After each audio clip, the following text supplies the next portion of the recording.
Back to news.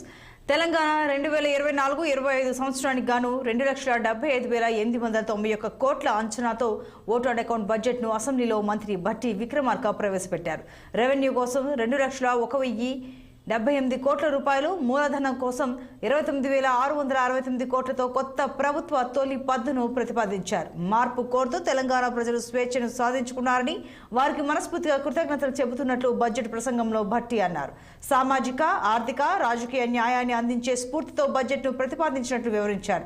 గత ప్రభుత్వ పథకాలు గొప్ప, అమలుకు దిబ్బ అన్నట్లుగా ఉండేవన్నారు. గత పాలకుల నిర్వాకంతో ధనిక రాష్ట్రం ఆర్థిక కష్టాల పాలైందని చెప్పారు. గత ప్రభుత్వ అప్పులను అధిగమించి అభివృద్ధిలో సంతులిత వృద్ధి లక్ష్యంగా ముందుకెళ్తామని వెల్లడించారు. పరిస్థితుల్లో కూడా మేము ప్రజా సంక్షేమానికి చేసిన వాగ్దానాలకి కట్టుబడి ఉన్నాం. ఆడమ్ స్మిత్ చెప్పినట్లుగా మానవ జీవన ప్రమాణాలు మొత్తంగా పెంచే బహుముఖ ప్రణాళిక అంటూ ఏదీ లేదు.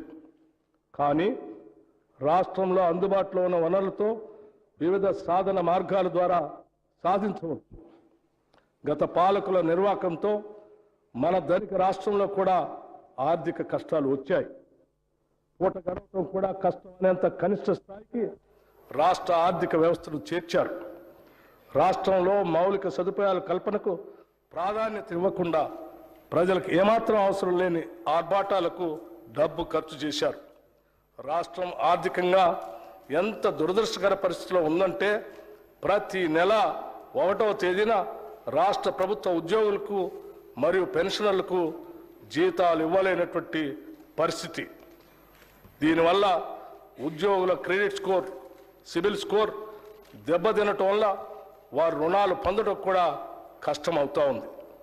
వృద్ధులైన పెన్షనర్లు మందుల కోసం ఖర్చు పెట్టిన డబ్బులు పొందడం కోసం ఎదురు చూసే పరిస్థితి ఉత్పన్నమైంది.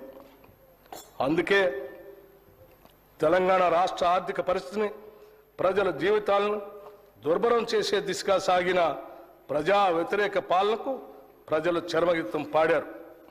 ఇదే మన ప్రజాస్వామ్య వ్యవస్థ యొక్క గొప్పతనం. దివాళా తీసిన